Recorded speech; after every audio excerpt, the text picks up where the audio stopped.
Hello friends, welcome to investment academy. Good morning. आज की ताज़ा खबर में आपका स्वागत है। वीडियो को लास्ट तक ज़रूर देखिएगा क्योंकि आज नॉलेज सेक्शन है और बहुत इंटरेस्टिंग कुछ स्मॉल कैप स्पेस के ऊपर डेटा है which I got from one article, तो वो ज़रूर देखिएगा लास्ट तक। स्टार्ट करते हैं सबसे पहले ग्लोबल न्यूज़ से। यूरोपियन मार्केट्स थोड़ी क्लोज जो है वो लोअर रही, मतलब नीचे क्लोज हुई। ठीक है, तो उसका मेजर रीज़न था वहाँ का PMI data. Purchasing managers index जो आता है, जिसमें ओवरऑल मैन्युफैक्चरिंग एक्टिविटी का डेटा थोड़ा समझ आता है, वो वहाँ पर आया और 43.4 का नंबर आया। एनीथिंग बिलो 50 मींस कॉन्ट्रैक्शन, और 43.4 तो काफ़ी कॉन्ट्रैक्शन है। और ये अगस्त में 43.5 था, तो कोई भी एक इम्प्रूवमेंट दिखा नहीं यूरोजोन की मैन्युफैक्चरिंग नंबर पे, तो इसकी वजह से मार्केट थोड़ा सा नेगेटिवली रिएक्ट किया है। ऑयल ब्रेंट क्रूड जो है ऑलमोस्ट 2% गिरा है और 3 वीक्स के लो पे है। 3 वीक्स के लो पे है, तो वो एक अच्छी न्यूज़ है इंडिया के लिए। और रीज़न रहा कि स्ट्रॉन्ग डॉलर जो है वो इम्प्रूव हो रहा है, राइट। तो और दूसरा थोड़ा सा वो प्रॉफिट बुकिंग भी मतलब इस तरह से लग रहा है कि होगा। तो डॉलर जो है जैसे जैसे US की GSEC यील्ड बढ़ रही है वापस, इट इज़ आई थिंक 4.8 के आसपास पहुंच गई है, तो वैसे वैसे डॉलर जो है अगेंस्ट द अदर करेंसीज वो इंक्रीज हो रहा है, राइट। उससे क्या हो रहा है कि डॉलर महंगा हो रहा है, तो उसके दो मतलब प्रॉब्लम्स हैं कि एक तो दूसरी करेंसीज जो हैं, अब डॉलर में ही मोस्टली ट्रांजैक्शन होता है ऑयल का, तो दूसरी करेंसीज के लिए ऑयल जो है और महंगा हो रहा है, तो उससे डिमांड का इम्पैक्ट हो रहा है। दूसरा जो है ये US की GSEC यील्ड जैसे जैसे बढ़ रही है, ठीक है ना, तो इसका ये मतलब है कि भाई वहाँ पर स्लो डाउन आ सकता है, तो इसका मतलब US का जो डिमांड है वो स्लो हो सकता है, तो उसकी वजह से भी डॉलर मतलब ओवरऑल क्रूड का डिमांड जो फ्यूचर एक्सपेक्टेशन है कि स्लो होगा, उसकी वजह से भी क्रूड जो है वो थोड़ा अभी गिर रहा है। तो वो ऑलमोस्ट 90 के आसपास पहुंच गया है, तो 3 वीक्स लो पे ओवरऑल ब्रेंट क्रूड है, which is a decently good news from India perspective, क्योंकि हम बहुत बड़े इम्पोर्टर हैं क्रूड ऑयल के। तो ये सारी चीज़ें रही फ्रॉम ग्लोबल न्यूज़ परस्पेक्टिव। अगर हम बात करें कुछ इंडिया स्पेसिफिक न्यूज़ की, तो कुछ चीज़ें बता देता हूँ। एक तो 2000 रुपीज़ का बैंक नोट्स जो था हमारा जो 2000 रुपये के नोट थे, वो आप एक्सचेंज कर सकते हैं अब 7 अक्टूबर तक। पहले 30 सितंबर तक था, तो वो 7 अक्टूबर तक जो है अब उसको एक्सचेंज कर सकते हैं। तो अभी भी अगर कहीं कभी कभी क्या होता है ना, किसी लिफाफे में पड़े हैं, कहीं दूसरे वॉलेट में पड़े हैं, ठीक है, कभी कभी मतलब तो कहीं अगर पड़े हैं तो प्लीज़ चेक कर लीजिए, और वो 7 अक्टूबर तक आप उसको बैंक में या तो जमा कर सकते हैं, एक्सचेंज कर सकते हैं। IPOs की धूम हुई है, तो अगर हम नंबर ऑफ IPOs के बारे में बात करें, राइट, तो वो जो है फर्स्ट हाफ में 16 साल के हाई पे पहुंच गया है। अगर हम अच्छा, पहली बात तो FY24 का 6 महीने कंप्लीट हो गए हैं, ठीक है। रियलाइज नहीं हो रहा ना कि हम अभी ऐसा लगता है कि अभी तो एनुअल रिपोर्ट्स की बात कर रहे हैं FY23 की, अब FY24 आधा भी चला गया है। तो अभी जो IPO है जिसने फर्स्ट हाफ मतलब first 6 month of FY24 till September 30 almost 26,000 crore रुपए इन जो है ओवरऑल रेज कर लिए हैं IPOs ने, ठीक है, जिसमें से 14 IPOs जो हैं वो सितंबर में आए हैं। ओवरऑल 31 IPOs जो हैं इन 6 महीने में आए हैं। गवर्नमेंट का जो क्वार्टरली रिव्यू होता है on their small saving scheme, ठीक है, स्मॉल सेविंग स्कीम्स मतलब जो गवर्नमेंट की स्कीम्स है, ठीक है, जैसे सीनियर सिटीजन स्कीम है, सुकन्या समृद्धि है, PPF है, किसान विकास पत्र है, तो ये सब गवर्नमेंट की स्कीम्स होती हैं। तो इसकी एवरी क्वार्टर उनके इंटरेस्ट रेट्स रिव्यू होते हैं, गवर्नमेंट रिव्यू करती है, उसके बेसिस पे बेसिकली आगे का जो नेक्स्ट क्वार्टर का इंटरेस्ट रेट रहता है। तो इस बार गवर्नमेंट ने कोई मेजर चेंज नहीं किया एक्सेप्ट 5 ईयर रिकरिंग डिपॉजिट। तो 5 ईयर रिकरिंग डिपॉजिट पहले 6.5% इंटरेस्ट पे था, वो 6.7 पे किया है। बाकी ना PPF अभी भी 7.1 पे है, नेशनल सेविंग सर्टिफिकेट 7.7 पे है, सीनियर सिटीजन हाईएस्ट है 8.2 पे, और सुकन्या समृद्धि 8% पे अभी भी कायम है, वहीं के वहीं है। GST का डेटा जैसे हम फर्स्ट डे या सेकंड डे आता ही है, तो GST का डेटा आया 1.6 लाख करोड़ रुपीस का GST कलेक्ट हुआ, विच इज 10% मतलब ग्रोथ सिंस लास्ट ईयर। तो ये एक अच्छा साइन है इकोनॉमी का, मतलब corporate sector is doing well, that's why tax पे हो रहा है ना। तो ये चीज़ें जो है काफ़ी एक पॉजिटिव एक लीड इंडिकेटर्स रहते हैं, मेरे को लगता है, जो है ओवरऑल इकोनॉमी के। एक बहुत इंटरेस्टिंग नंबर आया जो मुझे लगा कि I should talk about it. India की जो रैंकिंग है इन डाउनलोड स्पीड, इंटरनेट की स्पीड डाउनलोड में, वो 72 रैंक से बढ़ा है लास्ट 1 ईयर। 72 रैंक से, मतलब हम सितंबर 2022 में 119वें रैंक में थे, उकला की रिपोर्ट है, और अब हम 47th रैंक पे पहुंच गए हैं। Reason 5G role outs. Last 1 साल में इंडिया ने काफ़ी ज़्यादा 5G रोल आउट्स किया। अभी ऑलमोस्ट मेजर सिटीज़ में 5G रोल आउट हो गया, तो उसकी वजह से हमने 72 स्पॉट्स डाउनलोड स्पीड का गेन किया है। I think which is very good, right. और बहुत इंपॉर्टेंट है, हमारा डेटा सस्ता भी है और फास्ट भी अगर हो गया तो I think we can do lot of more things. Jharkhand में लिथियम के कुछ डिपॉजिट्स मिले हैं। अब कितने हैं क्या है कुछ डिटेल नहीं दिखा मुझे, बट कुछ डिपॉजिट्स मिले हैं लिथियम में, विच इज़ झारखंड का कोडेरमा और गिरिध रीजन में, और कुछ अदर और भी जो है सीसीएम वगैरह, कुछ और भी प्रेशियस जो मिनरल्स होते हैं वो वहाँ पे मिला है। तो अभी एक तरह से थर्ड एक लिथियम डिपॉजिट की डिस्कवरी है इंडिया में। सबसे बड़ी तो जम्मू कश्मीर में थी, जहाँ पर 59 लाख टन जो है वहाँ का रीसी डिस्ट्रिक्ट में, और फिर कर्नाटक में भी ऑलमोस्ट 1600 टन्स का लिथियम डिपॉजिट जो है वो मिला। और बहुत इंपॉर्टेंट मेटल है अगर हम ओवरऑल अपनी जो है इलेक्ट्रिक व्हीकल्स या बैटरी के बारे में बात करते हैं, बैटरी ड्रिवन टेक्नोलॉजीज़ के बारे में बात करते हैं, तो बहुत इंपॉर्टेंट मेटल है हमारे लिए। एक और इंटरेस्टिंग इंडिया स्पेसिफिक न्यूज़ थी from make in India perspective कि गूगल, मतलब सुंदर पिचाई जी ने कल ट्वीट किया कि Google is now going to make their Chromebook along with HP, मतलब HP बनाएगा वो, बट गूगल जो है वो उस पर लोगो रखता है सब चीज़ें, तो वो इंडिया में बनाएगा HP to make Chromebooks in India. ठीक है, तो overall that is a very very good thing, क्योंकि अभी रिसेंटली आपको पता ही है गवर्नमेंट ने काफ़ी ज़्यादा इसके ऊपर फोकस किया है, काफ़ी रिस्ट्रिक्शन भी लगाए हैं, इंपोर्ट ड्यूटी भी लगाई है on laptops and desktops from China specifically और अदर कंट्रीज़।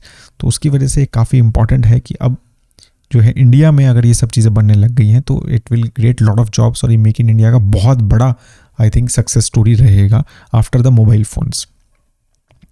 इस सितंबर में, सिंस सितंबर गया है, तो ये FPIs मतलब जो फॉरेन पोर्टफोलियो इन्वेस्टर्स हैं, FIIs बोलते हैं, वो 14,000 या ऑलमोस्ट 15,000 करोड़ रुपए निकाल चुके हैं। तो 6 महीने तक जो है वो जो फॉरेन इंस्टीट्यूशनल इन्वेस्टर्स हैं वो लगातार बाइंग कर रहे थे, पर 6 महीने के बाद अब जो है ओवरऑल सितंबर में वो बाहर निकाला है पैसा ओवरऑल इंडियन मार्केट से। ऑब्वियसली रीजंस यही है कि इंटरेस्ट रेट्स बहुत हाई हैं, जिसे कील्ड्स हम देख रहे हैं US की, तो वो अगर ऑलमोस्ट 4.7 4.8 टच कर रही है, तो भाई एक बहुत रिस्क फ्री अगर 4.8% किसी को मिल रहा है, तो obviously lot of foreign institutional investors will move there, और वही एक मेजर रीज़न रहा। और ऑब्वियसली इंडिया की इकोनॉमी में भी कुछ अभी रिस्क हैं। एक तो मानसून का रिस्क है, 2-3 इलेक्शंस हैं, ठीक है, अभी नेक्स्ट 6-8 महीने में, तो ये सारी चीज़ें भी वहाँ पर मेरे को लगता है कि वो प्ले कर रहा है overall from institutional investors perspective.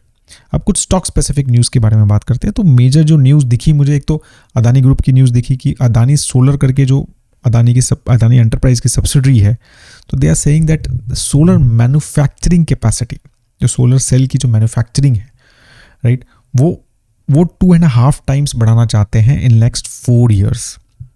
ठीक है, तो अभी जो है ऑलमोस्ट जो अदानी सोलर जो कंपनी है, ठीक है ना, वो 4 गीगावाट्स की उनकी सोलर मैन्युफैक्चरिंग कैपेसिटी है।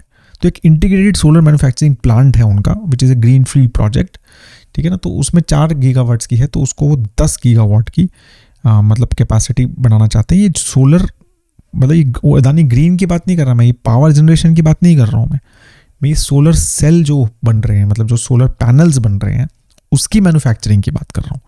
वो जो है 4 गीगावाट से 10 गीगावाट इन नेक्स्ट 4 ईयर्स का प्लान है अदानी सोलर का। As I said, it is a Adani group company, it's not listed separately. Adani green is listed separately, but वो पावर कंपनी है, ठीक है, वो सोलर सेल नहीं बनाती। तो ये चीज़ समझनी बहुत ज़रूरी है, ठीक है। तो ओवरऑल जो है हमारी कैपेसिटी अभी सोलर एनर्जी की काफ़ी बढ़ गई है, ठीक है, तो वो उसका ऑब्वियसली ये काफ़ी इंप्रूवमेंट है कि ये चीज़ें जो है मेरे को लगता है आगे हेल्प करेंगी। अभी सिंस सितंबर ख़त्म हो गया है, ठीक है, तो एक और इंडिकेटर इकोनॉमी के जो रहते हैं वो रहते हैं फ्रॉम ऑटो सेल पर्सपेक्टिव, क्योंकि वो हर मंथ आता है डेटा। तो उसमें से कुछ डेटा जो आया है, आई कैन टेल यू कि मारुति सुजुकी, क्योंकि अब मार्केट आज खुलेगी तो शायद इसका थोड़ा बहुत इम्पैक्ट रहेगा। तो मारुति सुजुकी ने 2.8% ईयर ऑन ईयर सितंबर में ऑटो सेल्स बढ़ाया है। एक्सपोर्ट 5% से बढ़ा है। और जो ये सेल बढ़ा है ये मेजरली SUV सेगमेंट, इनके जो नई कार्स हैं उसमें बढ़ा है।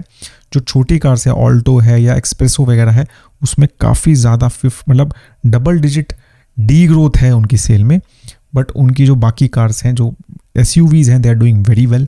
ठीक है, जो ब्रेजा हो गई या फिर क्या कहते हैं नई जो फ्रॉन्क्स वगैरह जो लॉन्च की हैं या जिमनी है, ये सब बहुत अच्छा कर रही है।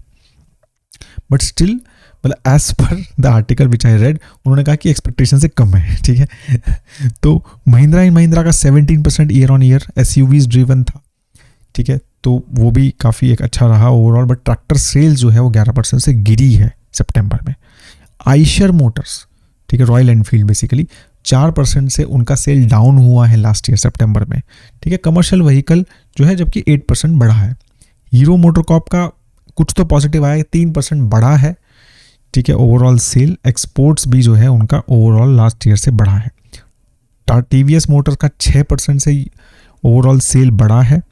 ठीक है, तो एंड मोटरसाइकिल जो मतलब ओवरऑल सेल्स 6% से बढ़ा है, और सिर्फ मोटरसाइकिल सेल की बात करें तो 10% से बढ़ा है। टाटा मोटर्स का ओवरऑल सेल वो गिरा है। पैसेंजर व्हीकल की बात कर रहा हूँ मैं, तो पैसेंजर व्हीकल का जो ओवरऑल सेल है, ठीक है, वो 6% से डाउन था। बट ओवरऑल इलेक्ट्रिक व्हीकल का जो सेल है वो 59% से अप 57% से अप था। तो सितंबर में टाटा मोटर्स ने ऑलमोस्ट 6000 अपनी इलेक्ट्रिक व्हीकल्स की गाड़ी बेची, जो कि लास्ट ईयर 3800 बेची थी। तो इस तरह से ओवरऑल ये नंबर्स रहे हैं। वेदांता की एक इम्पॉर्टेंट न्यूज़ थी कि अनिल अग्रवाल जी ने अनाउंस किया है कि दे आर प्लानिंग टू क्या कहते हैं split their Vedanta company into 6 different companies so that they can have a separate focus. क्योंकि वेदांता में एल्यूमिनियम है तो 6 कंपनीज क्या रहेंगी, Vedanta aluminium, Vedanta oil and gas, Vedanta power, Vedanta steel and ferrous material and Vedanta base metals, और obviously Vedanta limited. And Vedanta सबको जो है ऐसा एक्सपेक्टेड है कि इनका फ्री में एक शेयर मिलेगा सभी इन्वेस्टर्स इन वेदांता लिमिटेड। अभी नई अनलॉकिंग बोल रहे हैं कि भाई we are want to unlock the potential for fast growth in each vertical, but then we know the debt issues they have consistently, उनकी रेटिंग्स डी रेटिंग हो रही है। ठीक है, तो वो सब इशूज भी हैं। तो वेदांता ग्रुप के साथ we should always be very careful with all these things. Very interestingly मतलब हम भी बहुत इस चीज़ की बस सुन रहे हैं कि with Jio entering into AMC business, right, asset management, मतलब म्यूचुअल फंड बिजनेस, और ब्लैक रॉक वगैरह के साथ उन्होंने जो टाई अप किया है, तो इसकी काफ़ी बज़ है मार्केट में कि क्या करेगा। क्योंकि रिलायंस जब करता है तो चीज़ें बड़ी करता है, तो क्या करेगा, कैसे करेगा। तो इसकी मतलब हमारे जब म्यूचुअल फंड वालों से काफ़ी बात करते रहे तो वहाँ पर भी काफ़ी बज़ है। और एक और आर्टिकल भी मैंने पढ़ा जो बहुत इंटरेस्टिंग था कि टाटा जो था ना, टाटा कैपिटल जो है, they were planning to buy the stake of various banks and कुछ जो PSUs हैं in the UTI asset management का, मतलब UTI म्यूचुअल फंड में वो स्टेक बाय करने का प्लान कर रहे थे। 45% का स्टेक है SBI का, LIC का, बैंक ऑफ बड़ौदा का, पंजाब नेशनल बैंक का, इन सब का UTI की म्यूचुअल फंड में, जो कि लिस्टेड कंपनी है। तो टाटा जो है वो प्लान चल रहा था कि टाटा ग्रुप उसको बाय करेगा, और काफ़ी सारा डिस्कशन भी चल रहा था। और ये कुछ न्यूज़ मतलब मेरे ख्याल से 3-4-6 महीने से चल रही है मार्केट में। बट अभी ऐसा लग रहा है कि दे आर रीवैल्यूएटिंग देयर बिड, क्योंकि रिलायंस जब जैसे जैसे म्यूचुअल फंड इंडस्ट्री में आ रहा है तो they are saying, Tata group is saying कि भाई रिलायंस क्यों नहीं बाय कर रहा है UTI AMC को, मतलब हम ही क्यों कर रहे हैं, ये रिलायंस क्यों नहीं कर रहा है, व्हाट आर दे थिंकिंग। तो they are just waiting and watching rather than accepting, मतलब they are not finalising the UTI AMC bid. तो ये बहुत इंटरेस्टिंग था। तो this is was all about the major news. तो अब मैं बहुत ही क्विकली एक बहुत अच्छा आर्टिकल मैंने पढ़ा ऑन लाइव मिंट, जो कि रिटन आई थिंक बाय राज मेहता, जो कि PPFAS के एक फंड मैनेजर है। तो स्मॉल कैप के बेसिकली उनके ऊपर है, कुछ डेटा पॉइंट्स उन्होंने डाले तो एंड कुछ चीज़ें उन्होंने कमेंट्स लिखे, तो वो मैं कुछ इंपॉर्टेंट चीज़ें बताऊंगा। ठीक है, तो कुछ ज़्यादा आपको बहुत डिटेल में नहीं बताऊंगा। तो बहुत इंटरेस्टिंग उन्होंने बोला कि स्मॉल कैप, आपको पता है स्मॉल कैप स्टॉक्स क्या होते हैं, 250 स्टॉक से लेके 500 तक, 250 प्लस मान लो आप सारे, पर 250 हमारा मार्केट कैप भाई 250 से 550 50 या 500 तो जो हमारी कंपनी है लिस्टेड, वो स्मॉल कैप कंपनीज होती है। तो ही सेज कि ये सारी कंपनी है, 250 कंपनी का जो ओवरऑल जो हमारी BSE 500 है, NSE 500 है, उसमें से सिर्फ 8.8% का प्रॉफिट कमाती है। ये 250 कंपनी सिर्फ 8.8% का प्रॉफिट कमाती है, एंड इनका जो मार्केट कैप है वो सिर्फ 9.5% है। ये 250 कंपनी का आउट ऑफ 500 ये जो 250 कंपनी है सिर्फ 9.5% का मार्केट कैप करती हैं। 75% का जो प्रॉफिट आता है वो लार्ज कैप कंपनी से आता है, दैट इज टॉप 100 कंपनीज, और 72% का जो मार्केट कैप भी उन्हीं का है। ठीक है, तो हम जब बहुत ज़्यादा, जैसे हम अभी स्पेस भी किया, हमने लाइव सेशन भी किया, और काफ़ी सारे इन्वेस्टर्स भी जो 1-to-1 डिस्कशंस होते हैं रिसेंसी बायस के चक्कर में, क्योंकि small cap has done very well recently, तो बहुत सारे इन्वेस्टर्स आजकल स्मॉल कैप फंड्स में या स्मॉल कैप स्टॉक्स में इन्वेस्ट कर रहे हैं, और मतलब दे आर थिंकिंग कि इस तरह का रिटर्न चलता रहेगा। और but I am seeing so much more and more people saying कि सिर्फ स्मॉल कैप में इन्वेस्टिंग करूँ क्या। बहुत क्वेश्चन, नॉर्मल क्वेश्चन है ये, तो उसके ऊपर आई एम सेइंग कि आपको समझना है कि जो 250 कंपनी है सिर्फ 9% प्रॉफिट कमाती हैं और सिर्फ 9.5% मार्केट कैप है इनका। ठीक है, तो ये डेटा उन्होंने दिया।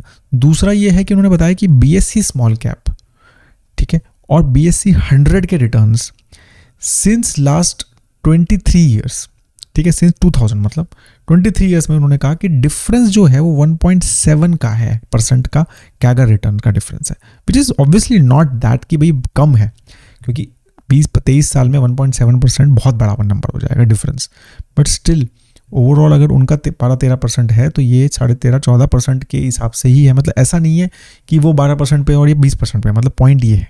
ठीक है, तीसरा उन्होंने बहुत इंटरेस्टिंग पॉइंट बताया कि अगर हम ये चीज़ 2003 से करते हैं और 2020 तक करते हैं, ठीक है, तो ये 17 साल के पीरियड में स्मॉल कैप इंडेक्स और लार्ज कैप इंडेक्स में कोई डिफरेंस नहीं था रिटर्न वाइज।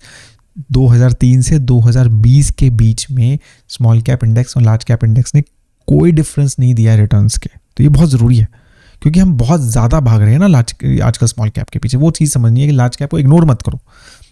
तो स्मॉल कैप करंटली, अगर हम valuation was saying, he said कि अगर हम एक ऐसी BFSI कंपनीज को और एक ग्रूसम स्टॉक्स, उन्होंने बोला ग्रूसम मतलब कि एक ऐसी स्टॉक्स जो एकदम मतलब क्लियरली बोल सकते हो ये नहीं लेना, जैसे ROE less than 10%, debt to EBITDA उन्होंने कहा मोर देन 5x, ठीक है, negative operating cash flow for last 3 years. तो इस तरह की कंपनी उन्होंने कहा कि ये कंपनी मैंने हटा दूँ और BFSI सेक्टर हटा दूँ।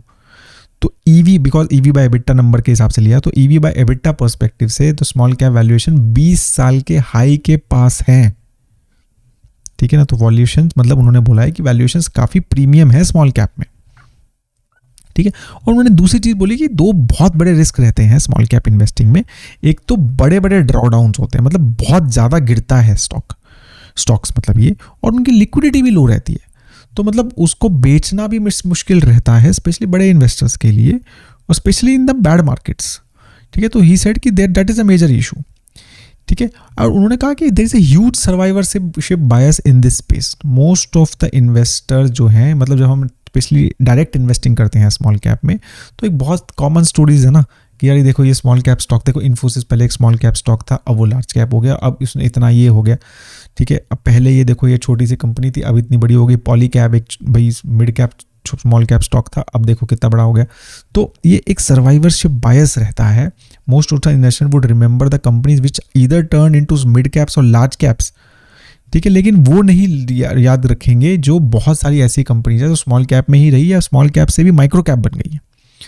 राइट, तो ही सेज कि भाई approach of investing in this shape should also be very different compare to larger companies, क्योंकि आप जब इन्वेस्ट कर रहे हैं, direct investing specially small cap में कर रहे हैं, या जो फंड मैनेजर्स हैं वो भी इन्वेस्टिंग कर रहे हैं इसमें, तो उन्होंने कहा कि क्योंकि ज़्यादा इन्फॉर्मेशन पब्लिक डोमेन में अवेलेबल नहीं है, तो जो एनालिस्ट है जो उस कंपनी को देख रहा है, they should basically meet distributor, dealers, competitor, ex employees and understand, ठीक है, कि रियलिटी क्या है, rather than going into annual reports and conference call transcript sitting on a desk. बहुत इंपॉर्टेंट है ये कि स्मॉल एंड मिड कैप, मतलब स्मॉल कैप स्पेस में आप बैठ के रिसर्च नहीं कर सकते। ठीक है, मोर और लेस इधर you have to be very मतलब कंजर्वेटिव। आप उसी कंपनी जैसे भाई बड़े बड़े ग्रुप हाउसेस की कंपनीज ले लो, ठीक है, गुजरात की कोई छोटी स्मॉल कैप कंपनी है या महिंद्रा की छोटी कोई स्मॉल कैप कंपनी, आपको लगता है कि अच्छा है, ठीक है, ठीक ठाक कर लेगा, तो वैसा अलग बात है। ठीक है, लेकिन अगर आपको एक्चुअली ही करना है राइट, तो आपको रोड पे जाना पड़ेगा उसकी इन्वेस्ट। तो ये सब चीज़ें पॉइंट बहुत इंटरेस्टिंग उन्होंने बताए, विच आई थिंक कि हम काफ़ी बार ये चीज़ मिस कर देते हैं। और स्मॉल कैप स्पेस को लगता है कि जैसे ये लास्ट रिटर्न रहे हैं या रिसेंसी बायस जैसे हमारा रहता है मोस्टली इन्वेस्टिंग में, कि ये अच्छे रहे हैं तो ऐसे ही आगे चलेंगे। और हम बहुत बड़ा मैंने देख रहा हूँ कि more and more people want to take allocation in small cap. तो ये सब पॉइंट्स दे शुड रिमेंबर, ठीक है, while investing in small cap space. I'm not saying don't invest, ठीक है, I'm just saying कि beware of all these points and you should have a very long horizon in investing. मतलब हमारा यही रहता है कि 8 से 10 साल अगर आप इन्वेस्ट कर रहे हैं स्मॉल कैप स्पेस में, तो 8 से 10 साल का होराइजन आपका मोस्टली स्मॉल कैप स्पेस में रहना चाहिए, चाहे आप आज कर रहे हैं या कभी भी, तो उस हिसाब से आपका प्लान रहना चाहिए। That is what I wanted to tell you. I hope आपको वीडियो अच्छा लगा, तो जाते जाते वीडियो को लाइक ज़रूर कीजिए, और अगर आप फैमिली और फ्रेंड्स के साथ शेयर करेंगे तो और भी बहुत अच्छा लगेगा मुझे। Thank you so much guys, have a great time ahead. जय हिंद।